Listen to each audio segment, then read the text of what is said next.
gonna be coming on. It's on. Hmm.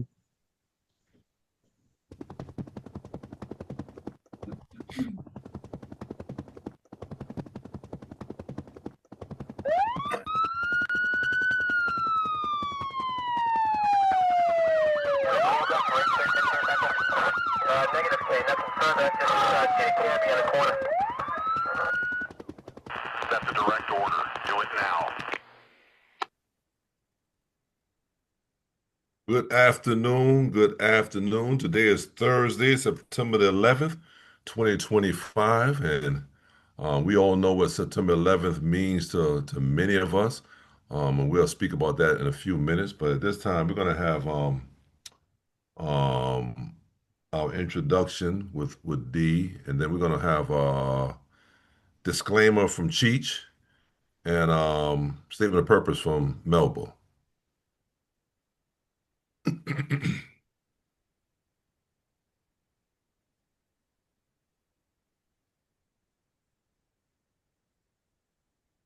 Teach you music.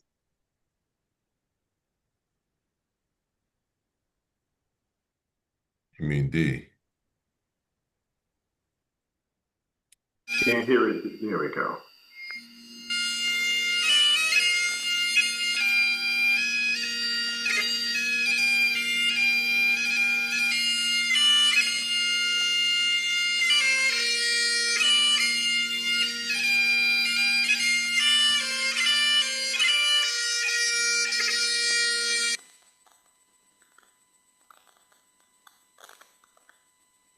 Went out D. I know. We're good. Okay.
All right. All right. Thank you so much, Cheech, with our disclaimer, and you're on mute. And Melba will give us our statement of purpose. Good afternoon, everybody. Before we get started, we wanted to go over a couple of things. First, we want to let you know that the comments and express concerns made by members of Roll Call are the opinions of each individual. They are not intended to be legal advice, recommendation, or suggestion. Please remember that the laws change from village to village, state to state. So consult with your local police department or local attorney for any legal advice. Also, we do display videos or photographs that may be graphic in nature. These videos are integral part of our conversations. They are not a property of Roll Call. We get them off of social media like YouTube and TikTok and Instagram and Facebook. So you do have access to it. If we're going to display any that may be graphic in nature, a member of the panel will let you know ahead of time. Also, the language used by members of Roll Call is very spontaneous. It is uncensored. It's not intended to offend anybody. So please don't take offense to it. You will see that from time to time we might not agree on something, but we never take it personal. So we hope that you don't. And that's it. Melba? Thank you, Cheech.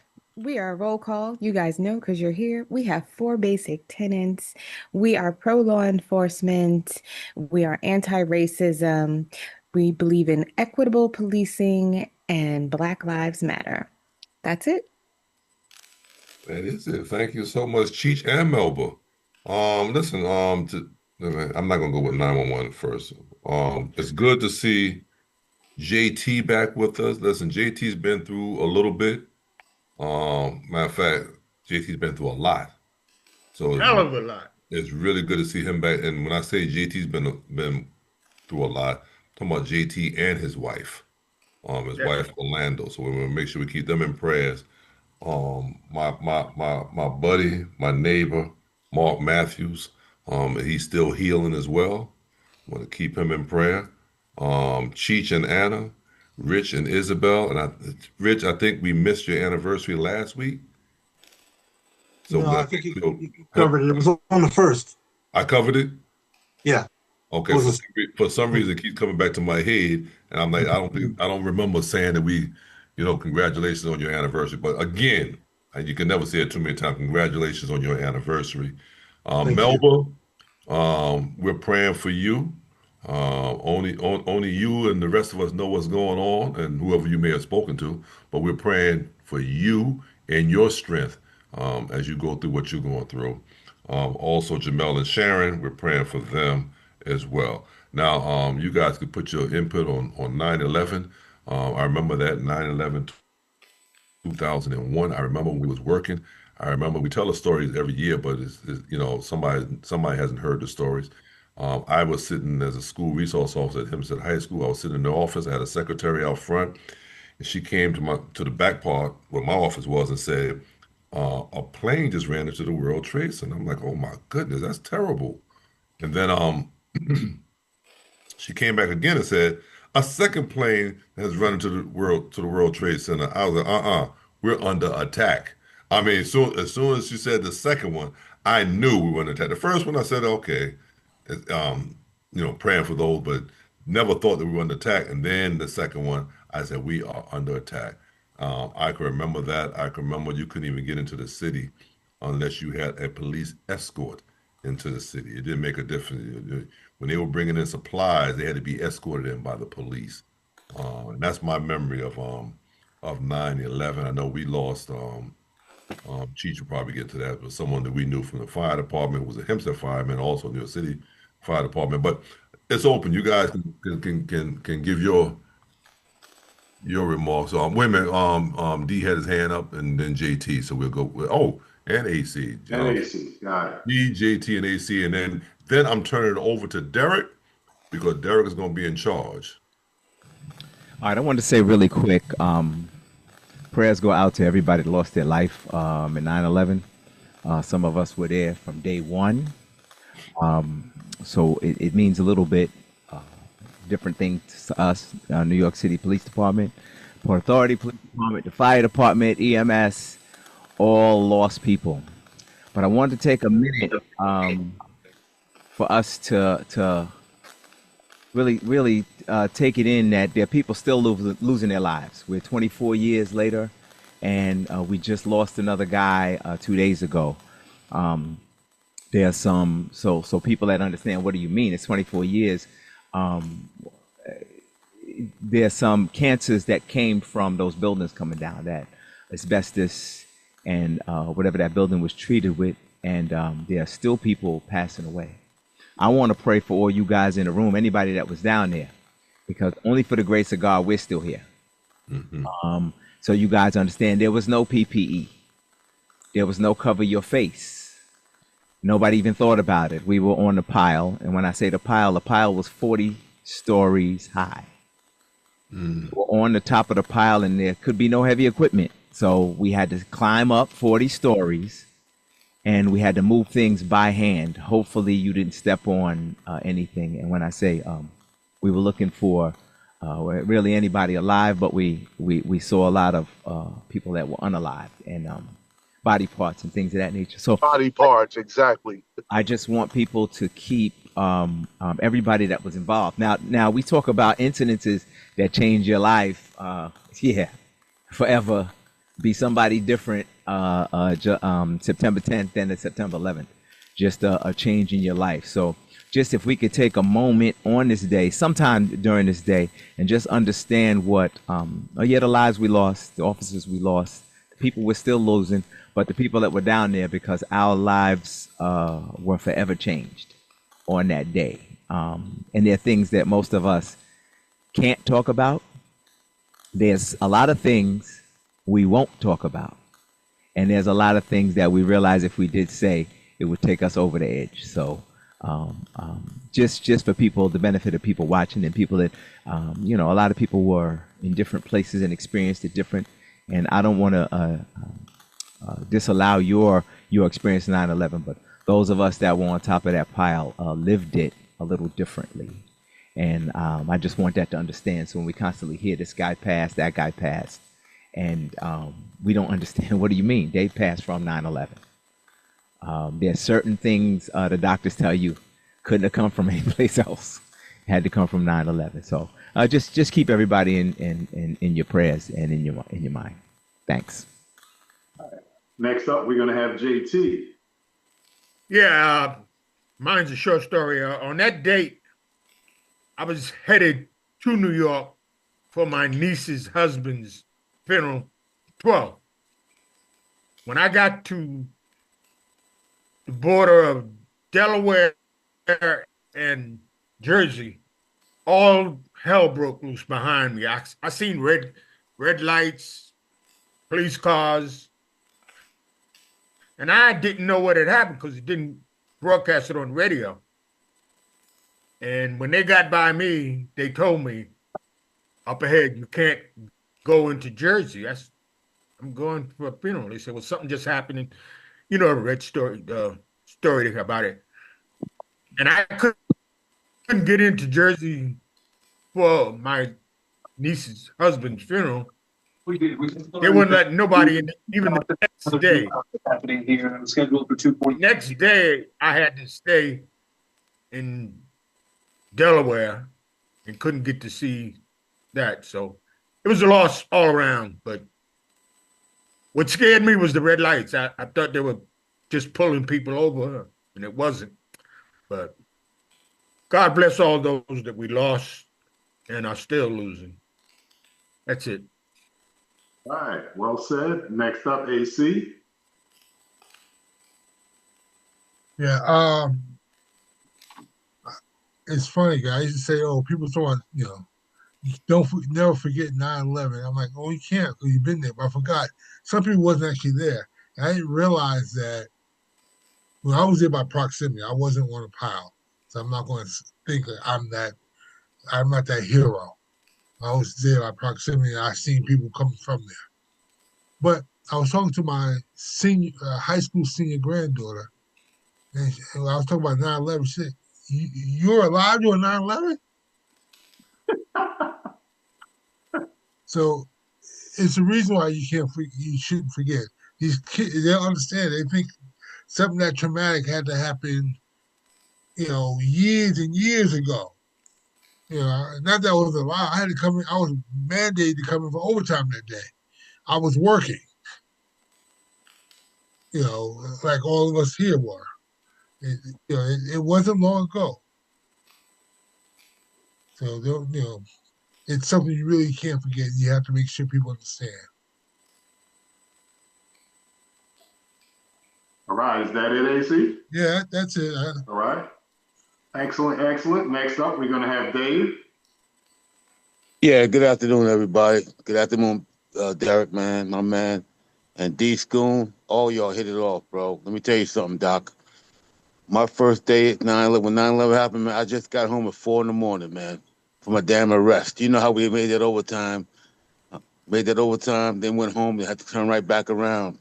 But my father was still alive, and I was laying on the couch, and it was just me and him. My mom was gone. My brother ain't here no more.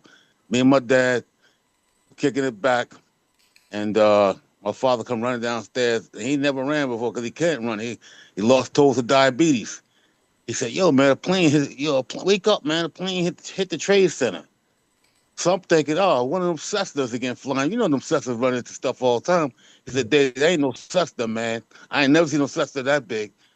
So I woke up, we sat together, and then here comes the second plane. As we watching TV together. And then the phone's ringing off the hook and my cell phone. But my first day there, I turned back around, get showered up, get dressed, pack my clothes, run to all my neighbors' houses saying, I don't know when I'm coming home. Can you watch out, look out for my father? They all did. That's what great neighbors were about back in the day in Freeport on my block, man. Firemen bought food, made sure he was all right, stuff like that, till I was able to come home. And but what really bothered me was, it bothered me, man, because my first day, they sent me to that same day. I was at the front of the morgue escorting bodies in. And I didn't see not one drop of blood on none of those people, man, and including all those uniformed fire. I didn't see not one drop of blood. And I came in, I brought kept bringing the bodies in, and they were flat as pancakes with not even an organ in them. And then that's when I realized we're in a world of shit. And then they sent me down to the pile. And then the horrible part was the landfill, Staten Island Fresh Kill landfill, on hands and knees down there, looking for body parts just to give one family a funeral. And then I'm gonna get deep right here real fast. Might get angry too, but then I hear these bastards saying it never happened. It's conspiracy theory bullshit. It never happened. Okay? I had to do that shit for 2 straight years, man. I got pneumonia twice, bronchitis, and then finally my doctor gave me a note to give to PD with a union delegate standing with me. Don't send them back down there anymore. Then I got my last bout of pneumonia right after I retired, man. And that's when my body shut down. 10 days in damn Brookhaven Hospital, man. From that shit. And I was already, my sinuses went bad because of that shit. You know, because they gave us the 9/11 registry checkup and all that shit. Yeah, your sinuses really burnt up from this shit. Okay? So, but meanwhile, we talk about all else still dying. Guess who else is still dying right now? D School might remember. Across the street, we had a resting spot called Stuyvesant High School. Okay? We all took all of that shit inside of that high school, and when the students were finally able to come back to school there, they started getting sick. And now they're dying to this day. And I'm just, you know, and then today, I understand this Charlie Kirk guy died and all that, but he ain't nobody special. Neither are we. Unfortunately, I'm sorry for his family, his children, his wife, everybody. But J.D. Vance was supposed to be in Manhattan today. He turned the plane around and went to see Charlie Kirk's family.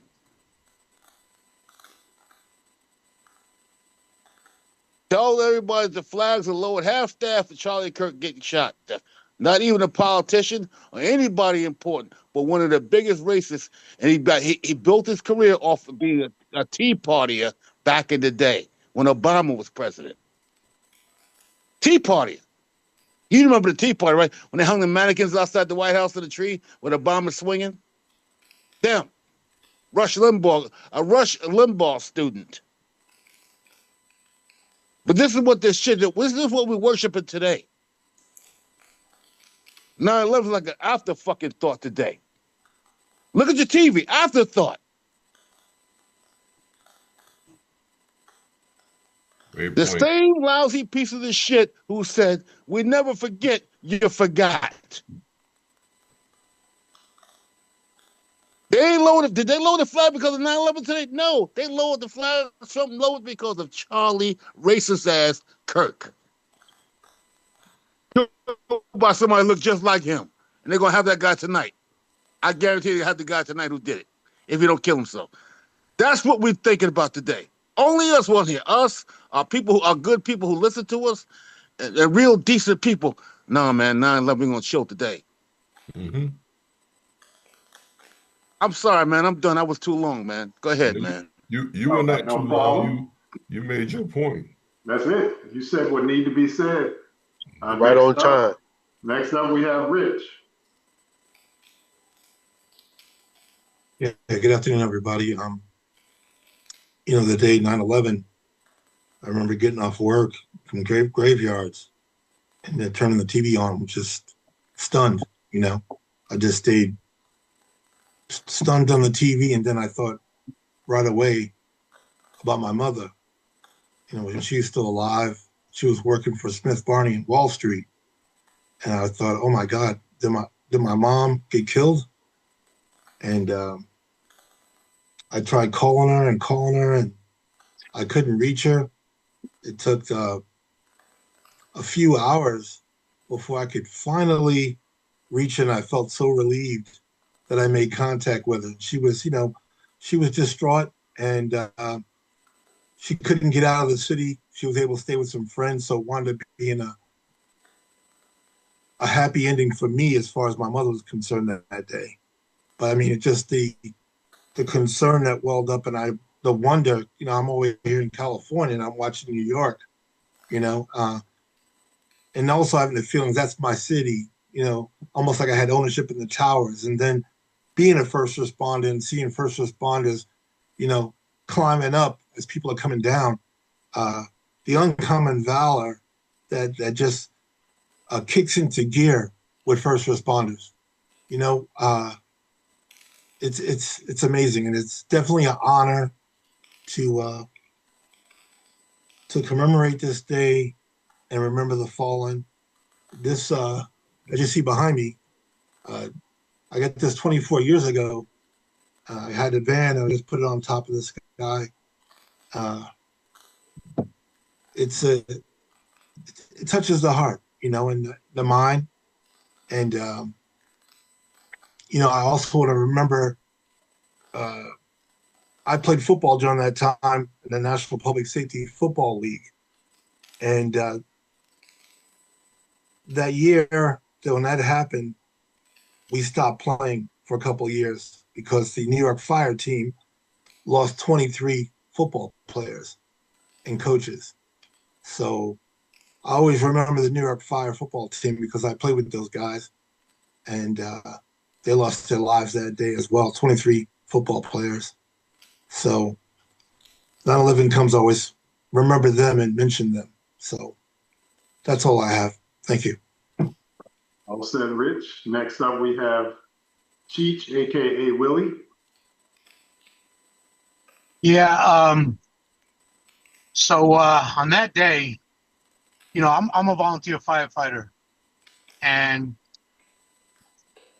we have a mutual aid among our departments on Long Island. At that time, we had no mutual aid with the city because the city was self-sufficient. FDNY could handle everything and never had to call anybody else in to help them. Our immediate reaction, most firefighters, was to go to our firehouse and wait to get called to respond. We sat in the firehouse waiting for that call that never came. However, we did get a call that Durrell Bronco Pearsall, who was FDNY football captain, he was part of the Elite Rescue 4, and he was a volunteer at Hempstead in my company, Engine 4. We were told that he had responded and last seen going up the South Tower. Right then, we didn't think twice. We got on the truck. We told our chief, and the chief said, "We're going." And we took off. And I never forget the LIE. It was nothing but fire trucks, ambulances, police vehicles, sheriff's vehicles, guys in their personal vehicles that were first responders headed into the city.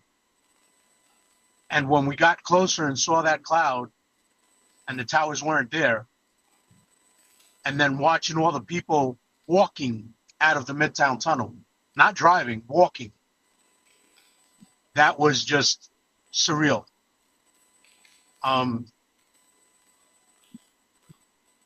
We got there, and our whole intention was we were going to look for Bronk.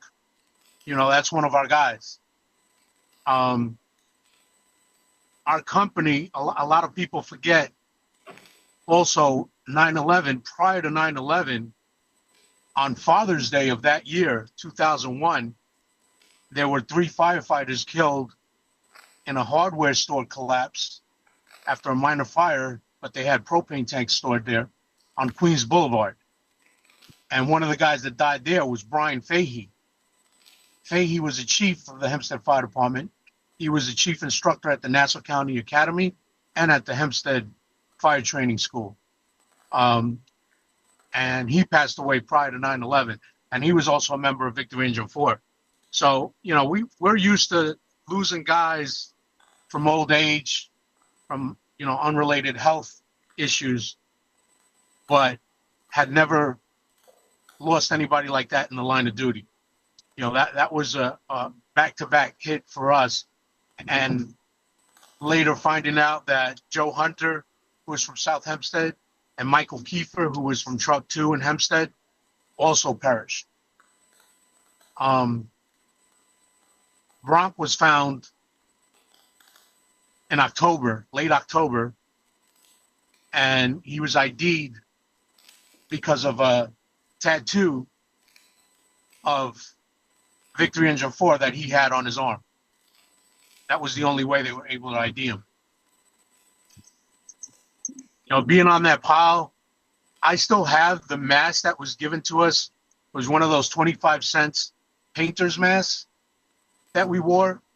I remember that EAP lady had come on the scene and spoke to everyone and said that they had checked the air quality and that it was fine. I turned to my captain. I said, there's no fucking way that this dust that we're inhaling is good for us. I've since then had asthma, bronchitis, all related to it. I have a constant clearing of the throat that they couldn't figure out down here. And until I did my testing in New York to be covered under 9/11, I found out that they do have a name for it, and that a lot of first responders have that same issue of feeling like there's something in your throat and you're constantly trying to clear it.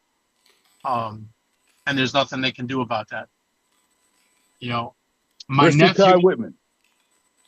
What was that? That's her name. That's her name, Cheech. Christy Todd Whitman. Yes, exactly. And my nephew, just prior to his death, as all of you know, died last week in a car accident. He also responded with me.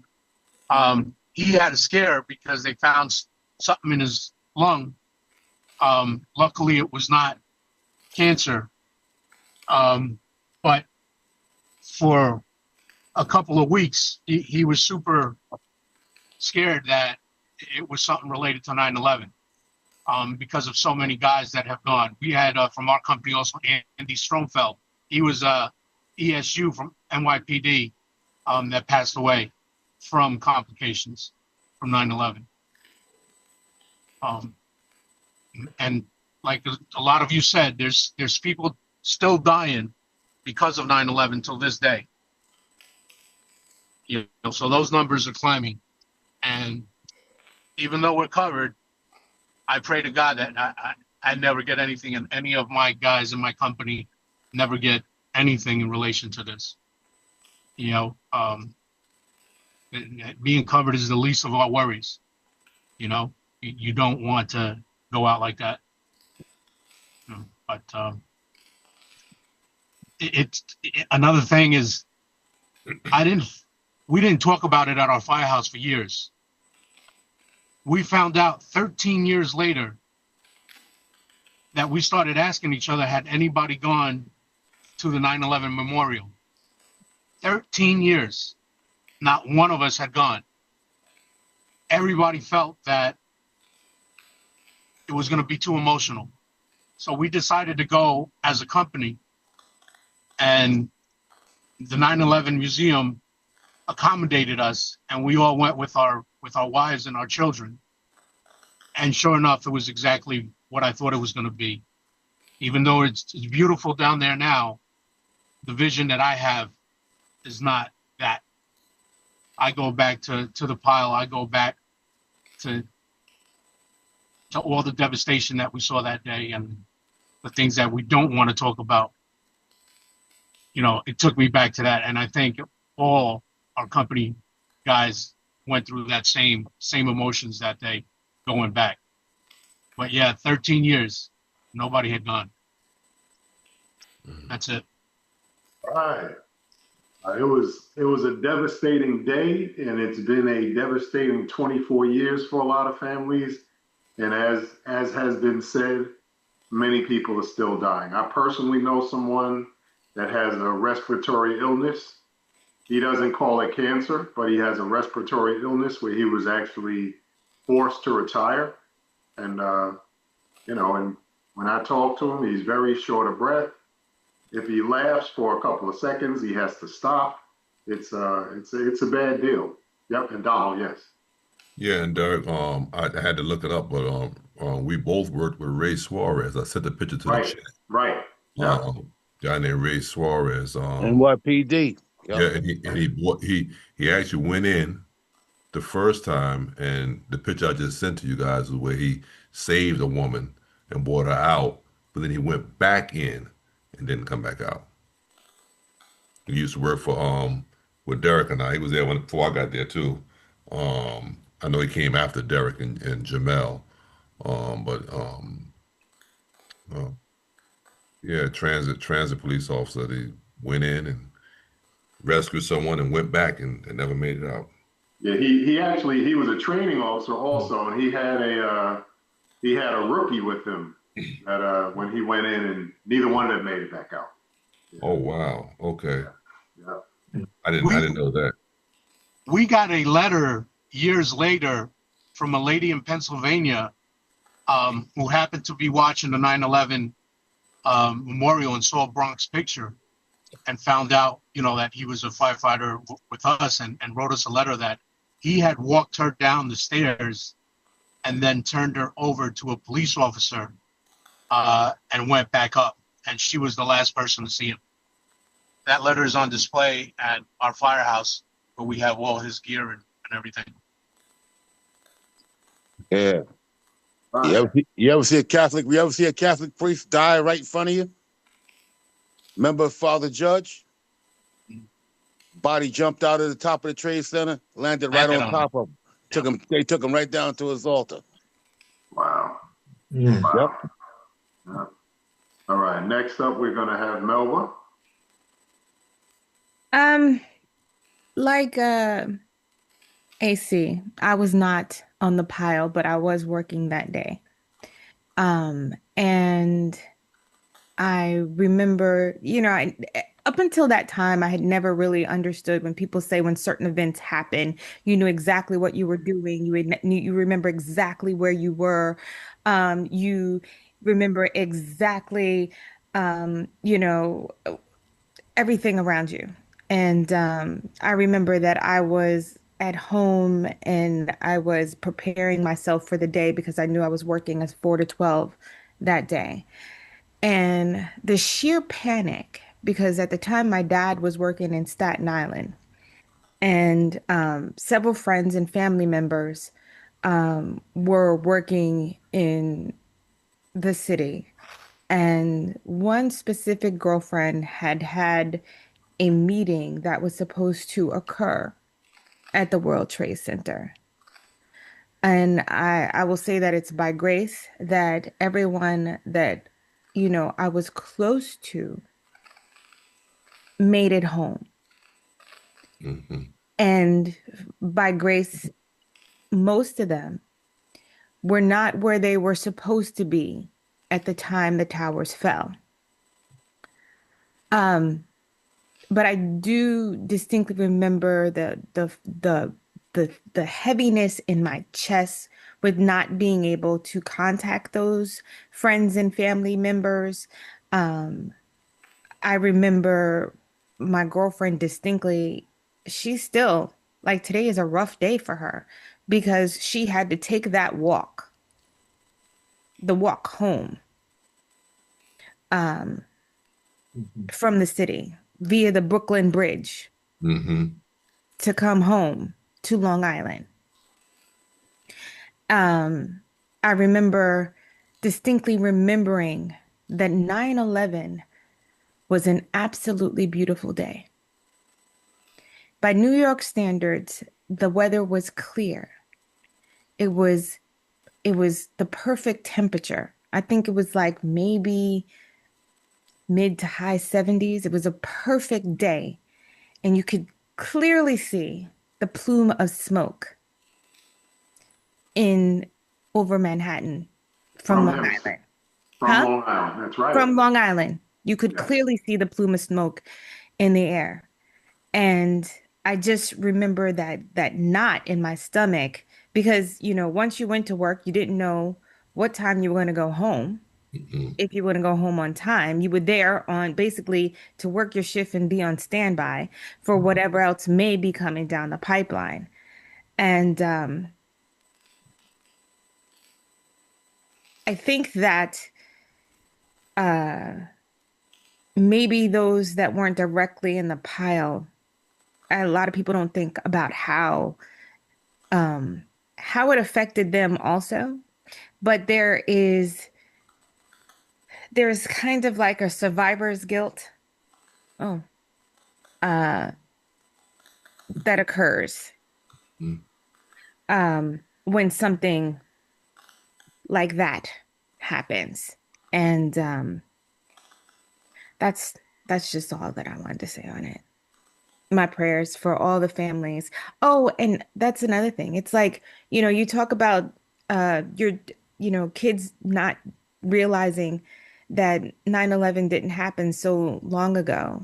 But, those babies, those unborn babies, and those children of those people that perished are full-grown adults now with their own families. And that's mind-boggling because it feels like it was just yesterday. That's it. And actually, in the text that Donald put in the feed with the former officer Ray Suarez that perished, they showed him actually saving two different women, and he must have went back in a third time. But they also showed him with his family around the time it happened, and he had a daughter that was 9 years old, and now she is a police officer. She's a New York City police officer. Yeah. So she's now 33 years old, and she remembers. So, next up, we have Jim. I don't know. We'll have D.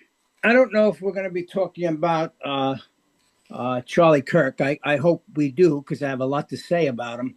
But I do want to reiterate what Dave said before, as maybe a precursor to that discussion. Is 9/11 was probably the most devastating day in American history. We lost over 3,000 people, first responders, clerks, janitors. I mean, so many good people died for no reason on that day. And for us or anybody to have to deal with the nonsense about Charlie Kirk's death on a day like this is disgusting. It's disgusting. We might as well be praising Hitler's death. And I don't mean that facetiously. And I know everybody, maybe I shouldn't. Let me wait for the next discussion to tell you how I really feel. Right. Next up, we're going to have D. All right. I asked Derek to let me go last because I wanted to share something that's going to be a precursor to what Jim wants to talk about. Dave, you reminded me of Stuyvesant High School. I kind of forgot about Stuyvesant High School. So that you understand what Dave was talking about, you couldn't get to the red zone until you went to Stuyvesant High School. You couldn't get in or out. That was our resting place. That was our resting place, and we brought in a lot of dust. You can take your shield. You can try to get down there if you want. You're not getting down there. Somebody's going to turn you away. So Stuyvesant High School has a special place, I know, in my heart. Melba talked about the communications, and Rich talked about communications.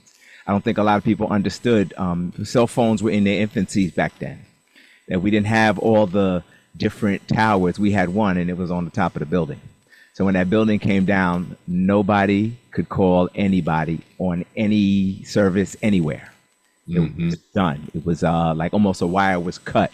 So a lot of people experienced a lot of trauma not reaching their family members for sometimes a half a day. Some people were able to get to Queens. I know who was saying they came out of the Midtown Tunnel, Cheech.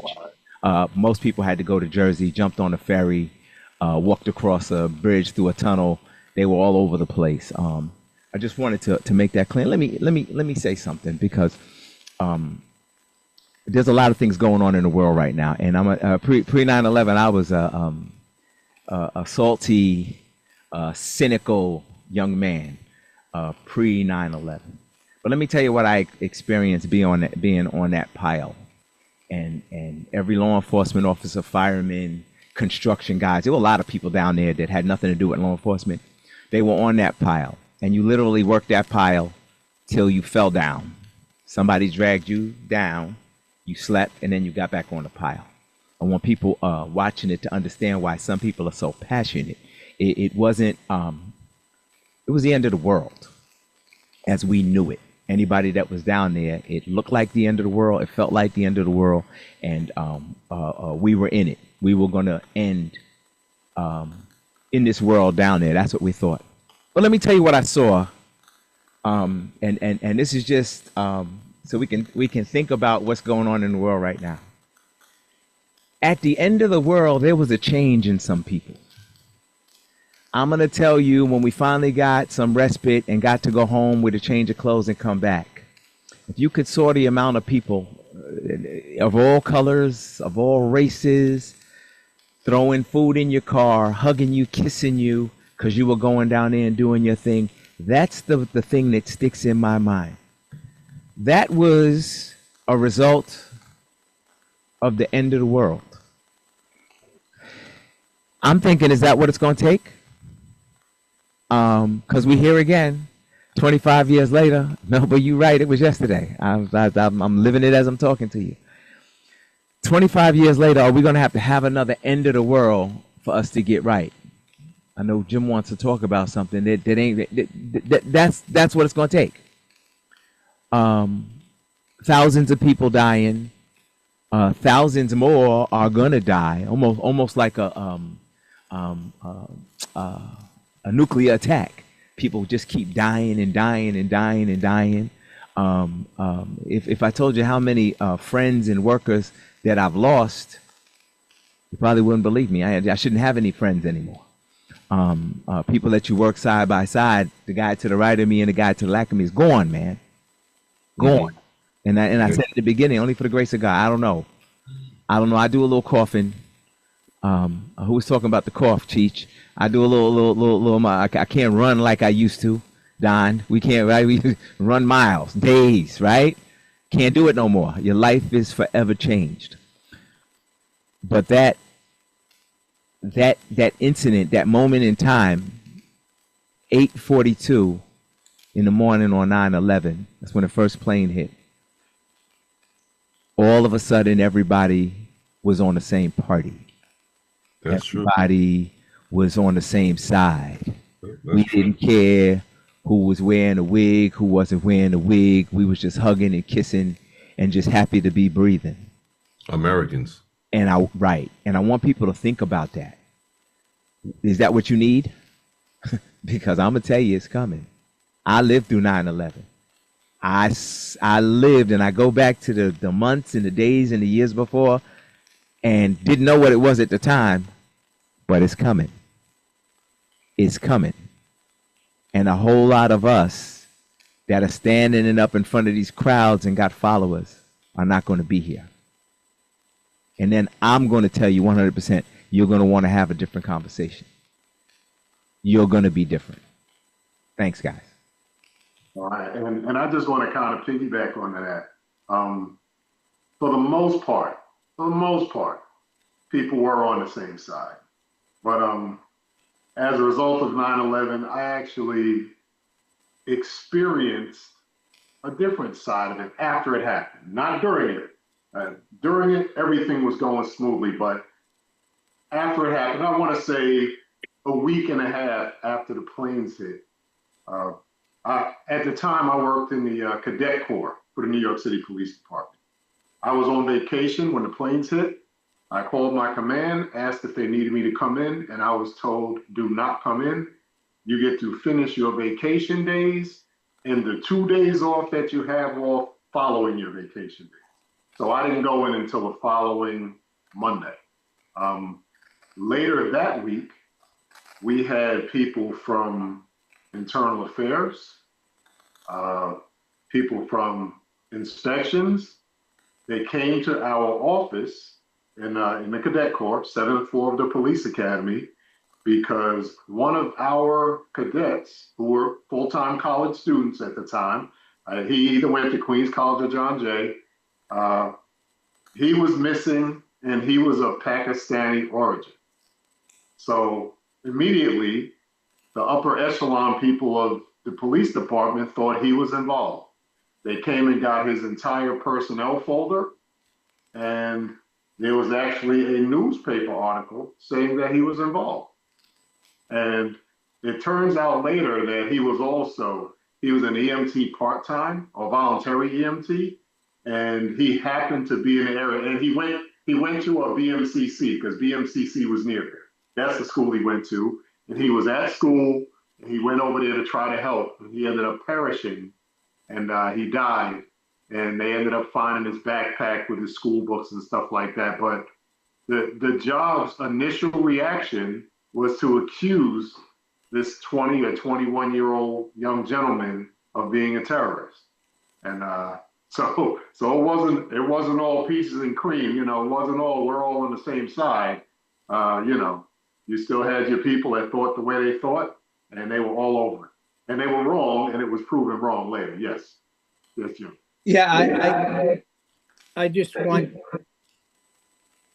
to back up what Dee said, because I think he's spot on. I think we are prime for another hit, probably a lot worse than the last one, because they've gotten a lot smarter and know how to do much more devastation. And you have to understand, look at the government. Ty, you'd appreciate this. Look what the government's doing. We bombed Iran, where most terrorists come from. We bombed Iran. Do you think that they forgot about that already? Do you really think that, okay, we'll let that go? And then he sunk a boat off Venezuela. Right. Venezuela. He is itching for this to happen, D.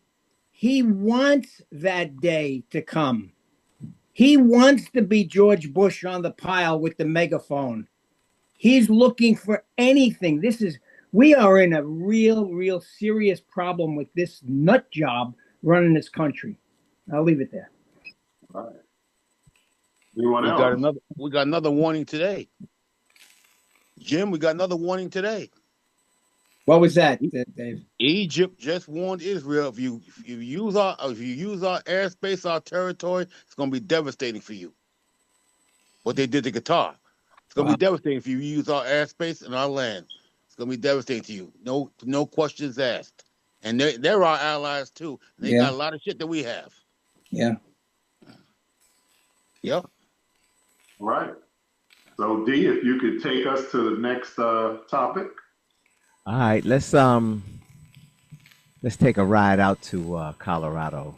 I don't even know if I can say we had another school shooting. The good news, if there's any, that nobody died, but some students got critically injured. Let's take a look. Tonight, there has been a school shooting outside Denver.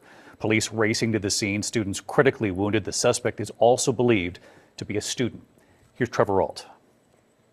Tonight, at least 2 students in critical condition after a shooting outside their Colorado high school. All fire departments respond on an active assailant, Evergreen High School. The shots reported just after noon on campus grounds. Hundreds of officers rushing to the scene west of Denver. 2 patients with CPR, need another ambulance to all of them. Authorities say the suspect is a juvenile and believed to be a student at the school. Honestly, I don't know if our suspect is old enough to even drive. The suspect was also injured and taken to the hospital. Officials saying police never fired their weapon. Ring camera footage from a house near the school shows students running away in a panic, some of them reaching out to their parents by phone. I texted my mom. I just told her what was happening and that I was safe. And parents racing to a nearby elementary school to reunite with their children, still shaken by the incident. Really scared and so grateful. So grateful for the really brave staff. That mom says her father was a first responder at Columbine High School 26 years ago when 12 students and a teacher were murdered in the same county as today's shooting. David, the investigation into the alleged shooter is now underway. Officials say they intend to get a warrant to search the suspect's home and locker. David. Trevor Roll reporting on this school.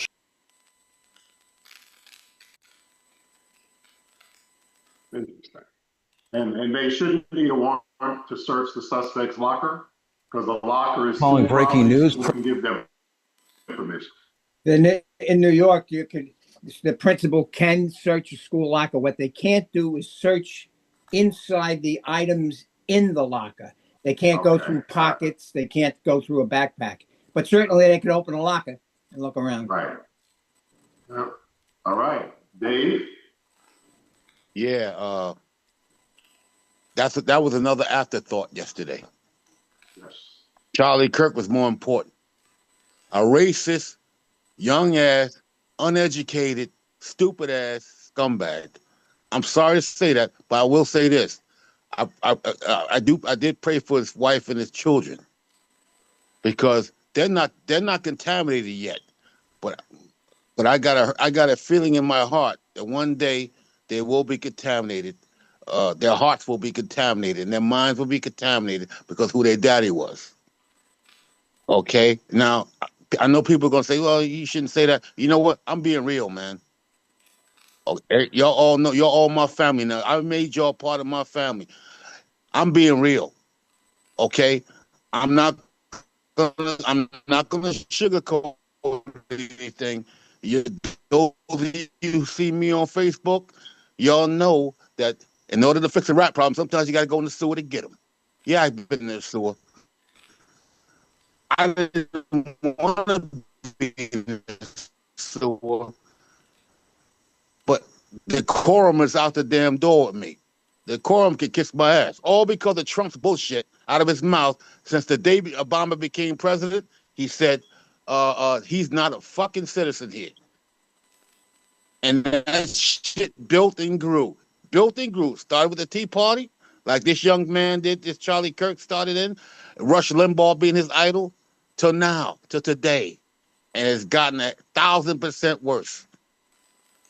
Okay? And I'm just saying, man, I'm just saying, the quorum, I don't even know what the quorum is anymore. I used to know definition. I threw that shit in the garbage too. All right. Looks like they froze. Okay. I'm a nasty bastard when I know good. Did I freeze? Did I freeze? Yeah. Yeah, you're back now. Yeah, I'm a nasty bastard, man. But you know what, man? I love good people. You might not have to agree with me, but you're a decent person. I love you. I love all you. I love good people, man. But I'm sorry. This is why I bang back now. I hit like old George Foreman. I'm like the old George Foreman. Go ahead and knock your damn head off and then move on to the next fight. That's me. I'm done. All right. Next up, we're going to have Dee, and we'll have AC, Don, and Jim. And Larry. Yeah, a couple of quick points. It used to be, I know we hate when old guys do that. It used to be that when it came to children, you turned the page, it was a different book, right? You looked at things a little differently when it came to children. Now we're seeing our children on blast every day, and we're making a conscious decision not to do anything about it. That's where we are. And I thought that was a bad thing, but it's not. I know the elephant in the room, we keep going around the elephant, but it doesn't even matter about you. People aren't even into self-preservation anymore. You don't even care about yourself. You care more about your party, your position, your rhetoric, than you do even about yourself. Because we're not taking firearms, gun control serious. You don't even care if they shoot you? Well, no. Let me keep spewing my venom. They can shoot me. I guess I don't care. I actually said it's okay if they shoot me. I think they should shoot me. I mean, how do you deal with that? When we were doing law enforcement, guys, self-preservation was what we counted on, right? That you didn't want to die, you didn't want to get hurt. Not the law officer, but people. Now we're at a place where they're inviting death. I'm amazed. We talk about an upside down world. This is different. Now you're inviting, you're daring people, and you don't care about your children or our children. I care about everybody's children, so I don't understand how you don't care about your own. I don't know how many school shootings we have to have. I think they said school shootings, I think we're up to in the 50s, but mass shootings, we're close to 300. And it's September 11th. What's it going to take? I mean, I spoke on it earlier. If that's what it's going to take, maybe I'm being a little cynical. But bring it on. Let's get done with it. Let's get it over. I'm tired. I'm tired. Let's get it over with. I'm done. Next up, we will have AC. Yeah, well, I'm hesitant to talk about mass shootings, but we really need to do something about this gun control. And the only unifying commonality to all these disasters that are happening in these schools and stuff is the gun. I'm not going to, people trying to say, oh, it's some demographic, some people. Yeah. It's the gun that's the commonality. So, and I'm a reformed person. I used to say no gun, reduce gun control. It's getting ridiculous. I'm not just saying because my kids are being shot. As he said, all these kids are our kids. Even people I disagree with politically, I don't want them shot either. It's just too dangerous. It's too dangerous out here. Common sense gun laws. You need some more. You need more laws, enforceable laws. Yes. Right. And laws that don't just pertain to or have an effect on school shooting, but society overall. Yep. And next up we have Don. Yeah, I agree with you on that, AC. But before you guys came on, we had actually said that we wouldn't talk about this Charlie Quick guy because we didn't want to give him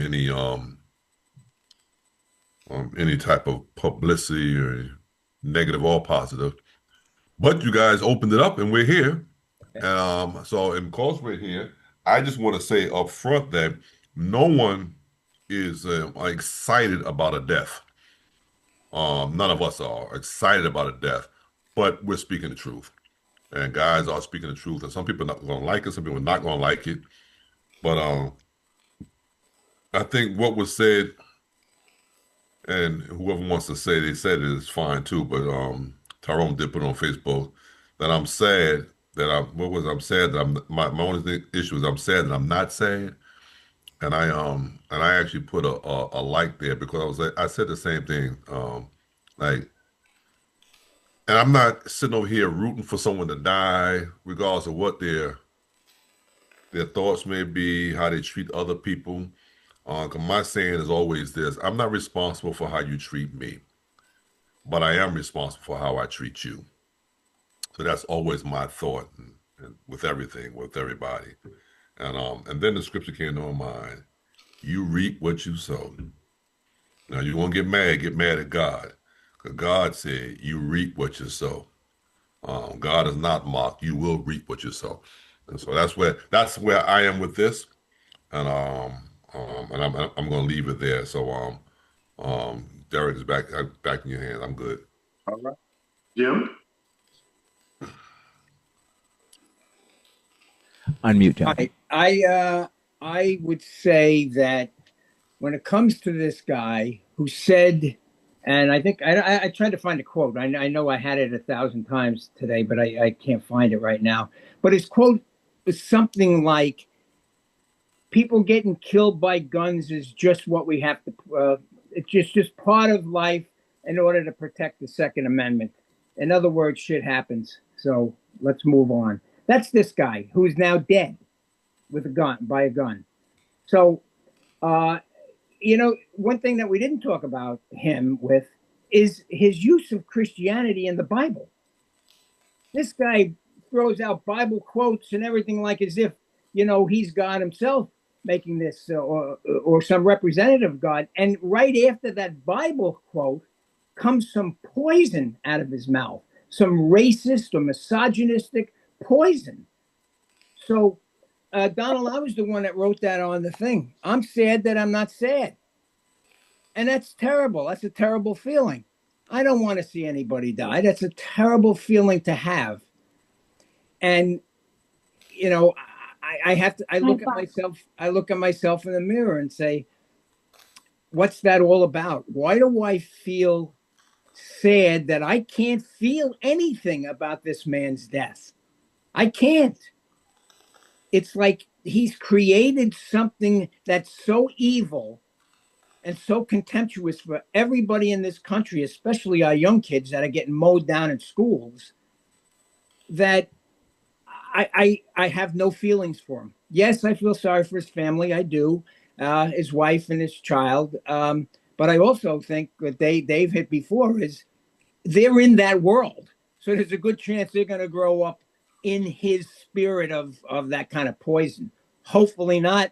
Hopefully there's a change somewhere in the horizon and puts all of this to bed and we get back to semi-normal somewhere. But this was an evil man who met his fate, by the way, the same way Donald just said. He reaped what he sowed. I concur. And next up, we have Reverend Camp. You're muted. Unmute, Rev. Good afternoon to everyone. I'm sorry. Yes, his children, all of that. There is a post that Melba put up that was really spoke to. See, I don't justify. I think there is a romanticism when it comes to certain parts of Christianity that says what we could not say or what we should not feel. There is this one narrative of Samson who got so caught up in being this judge that he never adjudicated anything. He was just exploited his particular position. And as a result, there's a text there that says, and God left him and Samson did not know it. And I think what Jim was saying as it relates to that is because I believe from the book from Genesis to Revelations, I don't romanticize or put it in a particular category that says I should feel a certain way. And I don't, his children, yes. I can't say I'm emotionally overwhelmed by it. The thing is that the narratives that are coming out is concerning.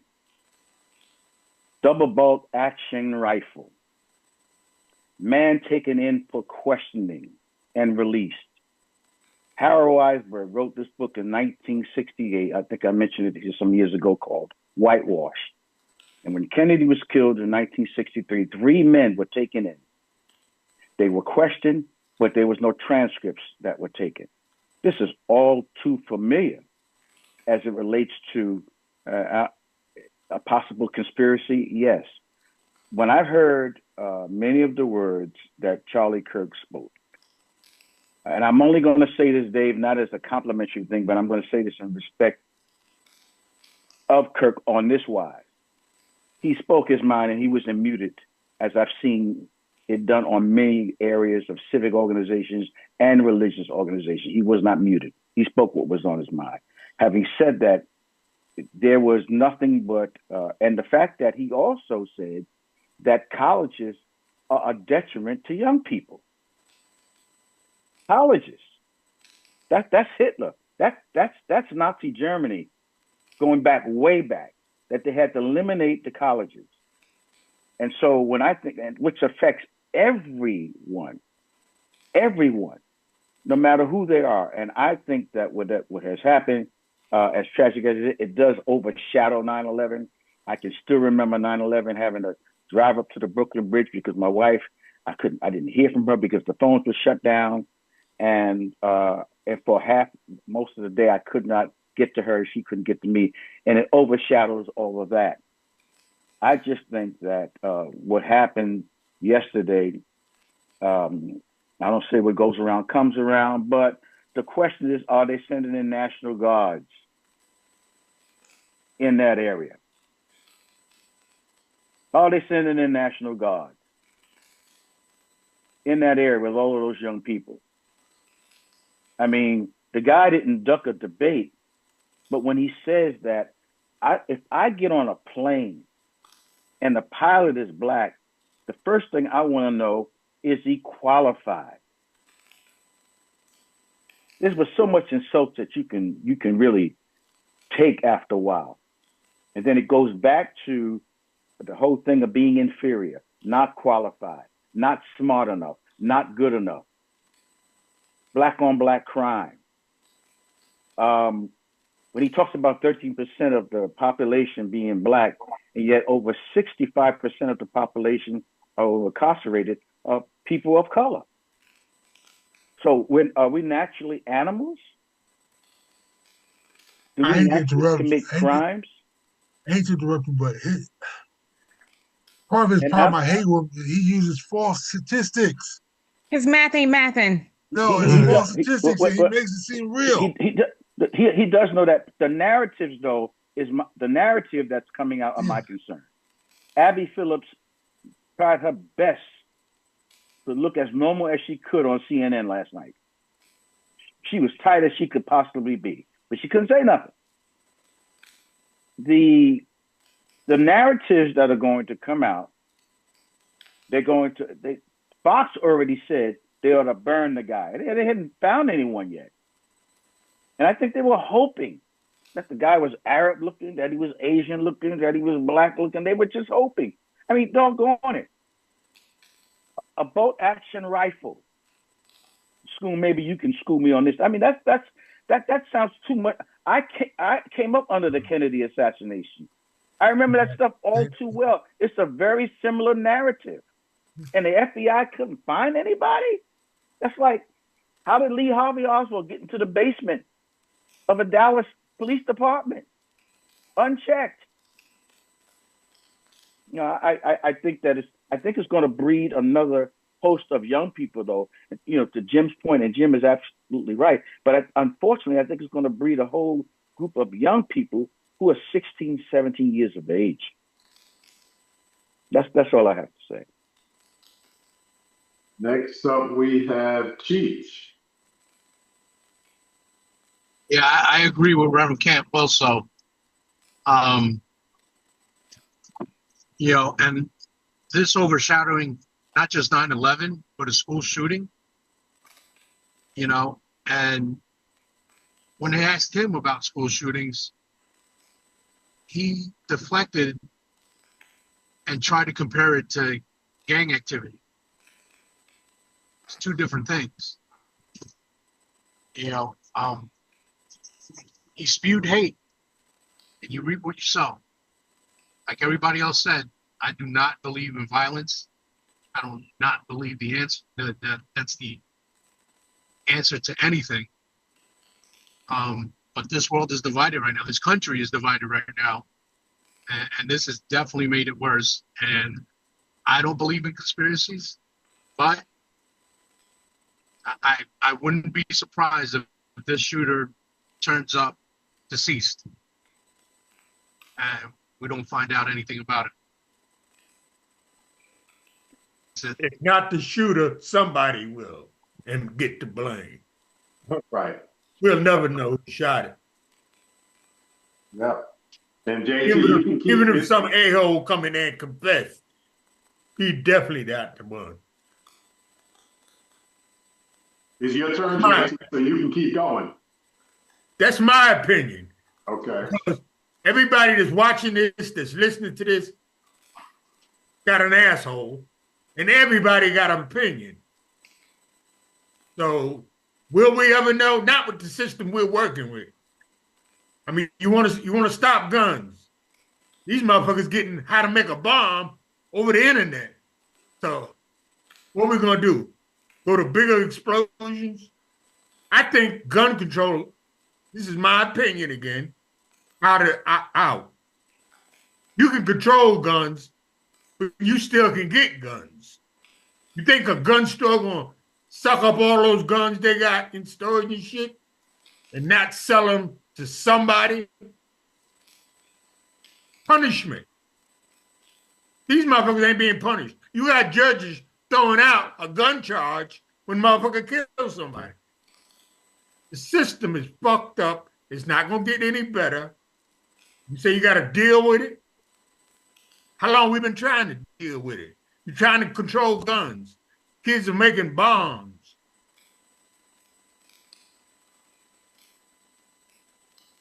You can't find a motherfucker. The FBI couldn't find nobody, but FBI could find Jose in the Bronx, Abdullah in Hempstead. They can't find somebody, but then when they find somebody, they dead in their cell. Maybe that was him. Oh shit, we don't know. The system is so fucked up. You got a convict, convicted. All his followers saying, oh, that was thrown out. That was thrown out. You think a prosecutor make 30 motherfucking 4 mistakes? 34 fucking mistakes? Oh, shit, we forgot to cross the T. The system is so fucked up, and we got a convict running the country. Somebody said a long time ago, kill the head, the body would die. No, I don't want the motherfucker dead. My foot up his ass and Dave's foot up his ass would sacrifice me. No fucking way a convict supposed to have his foot in the White House with all these buttons he can push, and we call this America? He might fucking blow us up by accident. But I got a lot more to say, but I'm not going to keep saying it. Punishment. If you knew you was going to kill somebody, they're going to throw the gun charge out, and you was going to get 25 to life. You kill somebody too, what the fuck? But if you knew you was going to get your ass electrocuted or lethal injection on national TV right after your conviction, you think about it. Oh, that's not legal. We shouldn't do that. We're America. They ain't giving a fuck about what we're thinking about.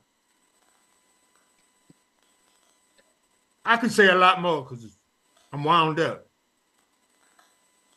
Right. We appreciate you. We appreciate your opinion greatly. Next up, we have Melba.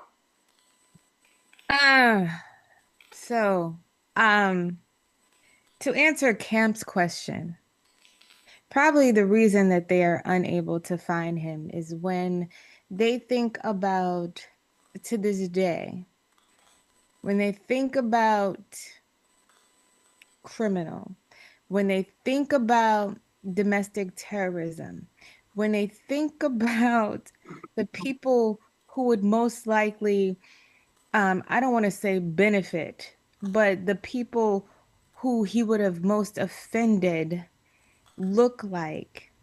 They're not looking for people that look like Charlie Kirk. And that probably is the root of why it's so difficult for them to find him.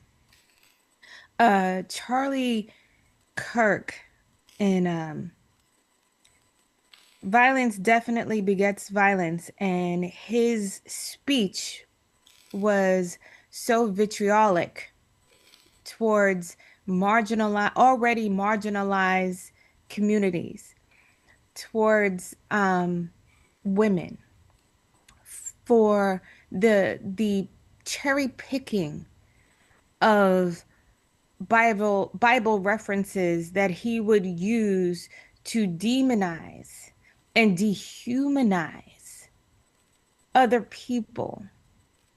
I found it highly offensive. I actually turned on the news. I haven't watched the news in, I can't even tell you how long, probably since the election, or even leading up to the election. I have not watched the news because it gives me agita. But I actually turned on the news, and because I wanted to hear what was being said. And they have made this man a martyr. And that nauseated me, because he was no martyr. He did not make the world a better place. And these so-called, I'm going to put them in quote, air quotes also, patriots are not patriots. They have idealized a moment in American history that never existed. Not for Black people, not for Indigenous people, not for Latino people, and to be honest, not even for his base, which would be middle class and under, that are feeding into this, yeah, it's them. It never existed for you either. What he's talking about would set us back. What he promoted would set us back, not forward. There was nothing unifying about his message. And yet, the man, all of the blood that pumped out of his body still wasn't even cold on the ground. And these MAGA hats are already ready to declare war on the Democrats. Right? Oh, they're fired up. They want more violence. That's not enough. The very sword he praised, he was cut down by. And now they want retribution behind that. But they're looking in the wrong corner. They're looking at they're peeking underneath the wrong covers. They need to look introspectively. And they lack the ability to do that. This is a man who said that he thought empathy was a made-up thing and served no purpose. So how, Jim, are you expected to find for yourself empathy for his death? But the fact that it bothers you, that you don't feel it, proves that you're a good person. Because mentally, you're fighting with the fact that I should feel something, but I don't. Because you know there was nothing redeeming about the message that he promoted in these United States, creating the atmosphere for more divided states. So no, I don't celebrate his death. I hate the fact that any human being is cut down senselessly by gun violence. But I fear that even this is they lack the introspection to see that they have created this environment. They have bastardized the intention of the Second Amendment. And this is their baby. And that's all I have to say. Well said, Melba. Next up, we have Rich. Yeah, I'm going to be short so everybody can still get on. This guy was evil and played the role like he was, the white Christian good guy, and you got Trump wanting to make him, a hero, flags at half mast, and when John McCain passed away, he was, trying not to put the flags at half mast for John McCain. Talking about a senator, a war hero. I didn't agree with his politics totally, but I admired the man. The man said thumbs down on the bullshit. I admired that. But, Trump decides that he can decide who's a patriot, who deserves the honor. He wants to give him the Medal of Freedom. I hate this. I hate that we have this felon, in the White House using the levers of government, to do whatever he wants. Supreme Court has made him a super predator. Okay? And this Kirk guy is in the line of the same kind of evil that penetrates our government and goes against the Constitution. I mean, this guy called George Floyd a scumbag. Okay? George Floyd had a daughter. Okay? Just like this guy had a daughter. But George Floyd's a scumbag because he's black. And that kind of guy, I consider him evil, spewing evil words, and karma hit him.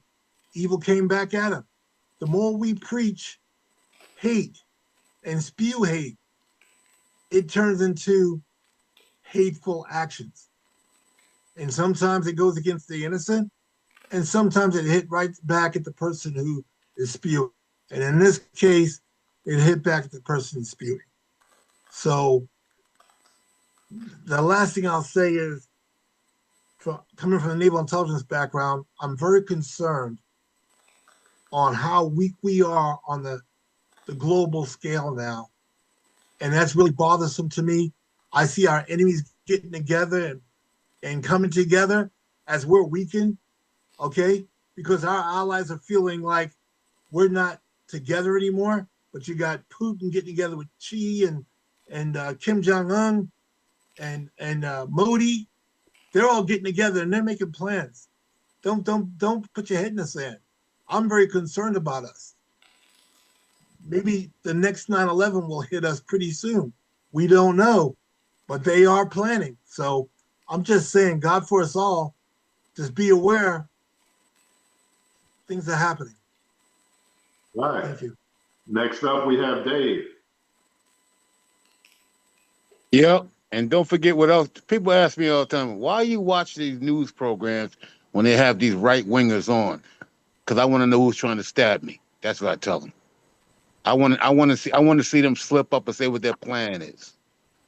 Charlie Kirk slipped up one day right on national TV, and when he said, sometimes it is, not his exact words, but sometimes it is okay when people get shot to death, so it can protect his Second Amendment rights. That's what he said on TV. Not those exact words, but that's what he said on TV.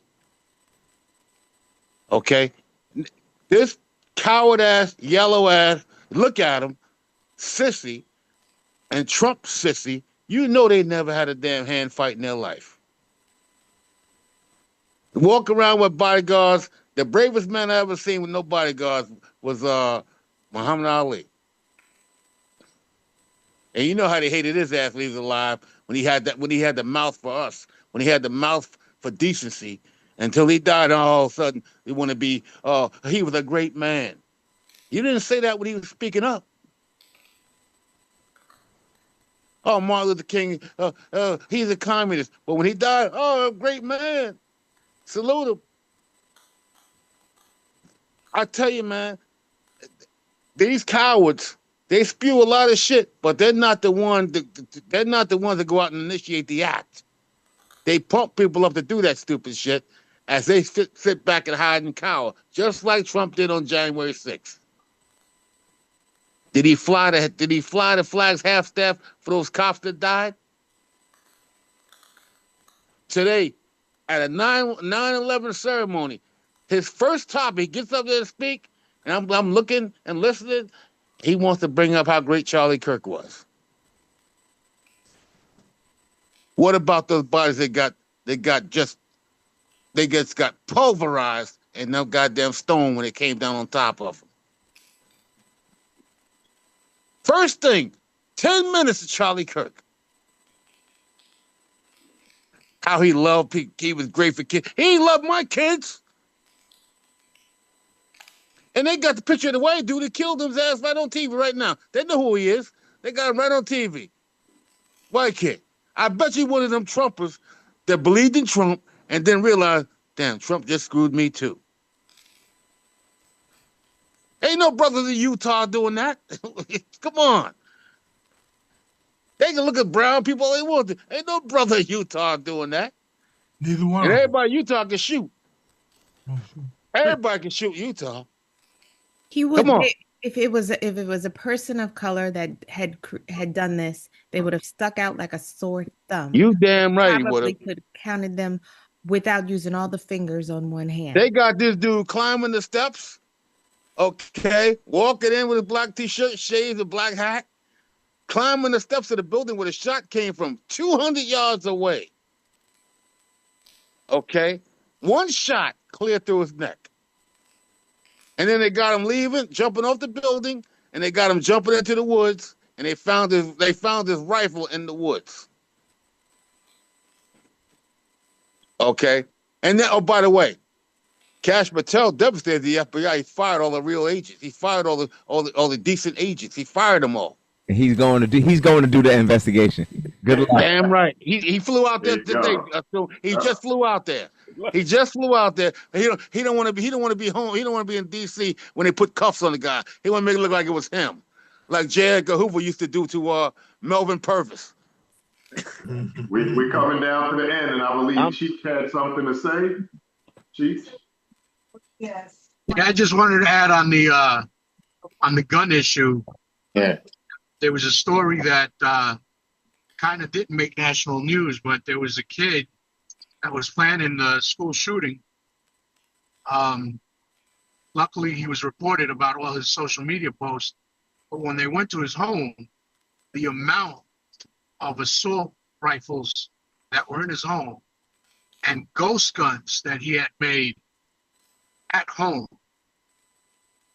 I mean, if that doesn't tell you that we need better gun control, I don't know what will. Yeah. And of course, that did not make national news. No. And we will never have better gun control because the Republicans are in the pockets of the people who run the I've always said Rifle the Association. biggest political party is the NRA. That's it. That is the biggest In the political pockets party of in the this NRA. country. Yep. And I just like to end by the things I want to say about Charlie Kirk is everything about his message was divisive. And divisive, obviously, in the favor of white people, white males in particular. But even though he was divisive, he had over 3 million followers, and he was actively speaking at the time he was shot to thousands of young people on a college campus, UVU, Utah Valley University. But some of the things that he spewed, and you all have probably seen this because I know I put it in the chat. First of all, he was a college dropout. He dropped out of Harper College, which was a junior college in Illinois. But he went on to say that these women used affirmative action to steal a white person's slot because they don't have the brain processing power to otherwise be taken seriously, right? Now, the women that he talked about who stole a white person's slot, and he's a college dropout, LaJoy Reed, undergrad, University of Iowa, grad, law degree, Harvard. Sheila Jackson Lee, University of Virginia, NYU, Yale. Michelle Obama, Princeton and Harvard. And Ketanji Brown Jackson, Harvard and Harvard. Speak truth to power. Speak truth to power, Derek. Gives little big energy. So these are the people that didn't have the brain processing power, but they made it through the top universities, some of them at the top of their class. You know what I mean? He also said that George Floyd died of an overdose. George Floyd didn't die because Derek Chauvin kneeled on his neck. He died of an overdose. So, you know, obviously, this is a guy that he catered to his base. He had a base. If you have 3 million followers, you have a base. So he catered to his base, his fans. He said what he knew they wanted to hear, and he had a lot of followers. Am I sad that he died? I'm indifferent. I mean, in the grand scheme of things, in my life, he made no difference. People said they're sorry for his wife and kids. I am sorry for his children. Generally, your spouse is very similar to you in the way you think. You said it. So do I feel sorry for his wife? Not at all. Not at all, because she knew who she married. She knew who he was, and the $12 million net worth value that he had, she was benefiting from. So no, I don't feel sorry for her, but I feel sorry that the kids have to be raised without their father. And that's where I stand on the matter. And we have reached the end of our show, people. Yeah, and let me first of all say thank you, Derek, and then thank you to everyone on the panel for your input. I really do appreciate it. I just wanted to sit back today. I was going to go get something to eat right away. I said, no, I want to sit down and really observe the show even from this seat and see how it goes. And you guys did an awesome job on today. And like I said, I think any one of you could lead the discussion. Any one of you could lead the discussion. That's not JT and Mark, or JT and Mark and Jerry are always like no. Oh, and Jim too. I forgot about Jim. Jim be like, no. Yeah, everyone can do it. You can. It's really easy. It's just like look and see whose name came up for who raised their hand. But again, thank you guys so much. A lot of information was given today. Again, I'm not rooting for anyone's death. I would never root for anyone's death. I don't agree with the things he said at all. I'll put that out there right there. I don't agree with pretty much anything he said. Probably the only thing I probably agree with him is that he just mentioned the name God, but I don't agree with anything he's got to say. And especially the way he comes at us as a people. I don't agree with it. I don't like it. But I still don't want to see the one shot dead. When I saw it, I was like, oh my goodness. I mean, the picture is much bigger for me. It's like, you know, we're imploding. I think Will said it in our chat online that the country's not going to attack us. Why would they attack us? We're killing ourselves. You know, so why would they come and attack us when we're imploding? And that's exactly what we're doing. We are imploding. So we really need to be very, very careful. And I'm telling you guys, as former law enforcement officers, I know some of y'all don't, some of you will, but it's better to have it and not need it than need it and not have it. That's all y'all know exactly what I'm talking about. Better to have it and not need it than need it and not have it. Now, some of you probably have to, blow the cobwebs off of it and all that stuff, and get the Brillo cleaner to clean it out, make sure that it will slide off. For some of them, it will rotate. All right. Listen, again, thank you so much for your participation. Those on Facebook Live, I'm sorry I didn't really get to a lot of your comments. I'll read them myself yeah. You know what? Will just said it too. Will said, "Dang, we're not hitting the comments today, LOL." And listen, Will, I was just saying that because I was sitting back here enjoying the show and listening. You're right, though. We'll make sure we make up for it next week. All right. Derek, again, thanks for leading us. Someone be prepared to lead next week. Someone be prepared to lead next week. Rich done threw his hands up already. You know, so Rich, that means you have to get in on time 1:30.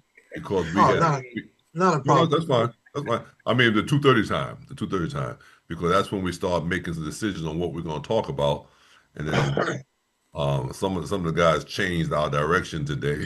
But 11:30. It happens. All right.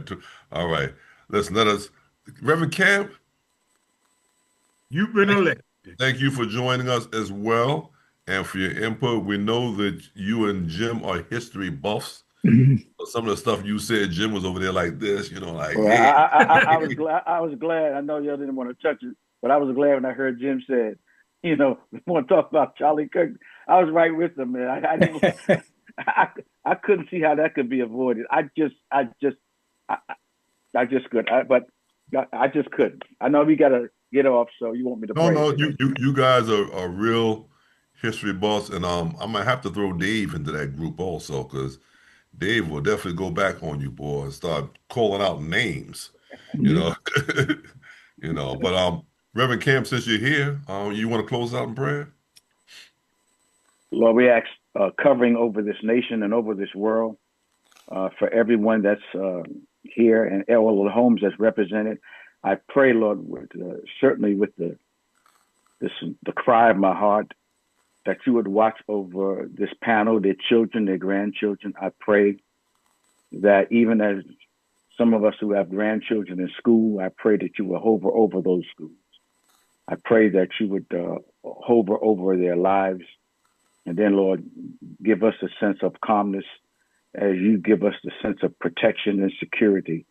And we are thankful for life and the life that you have given us. As challenging as it can be, let us be able to sleep at night. In Jesus' name, amen. Amen. Amen.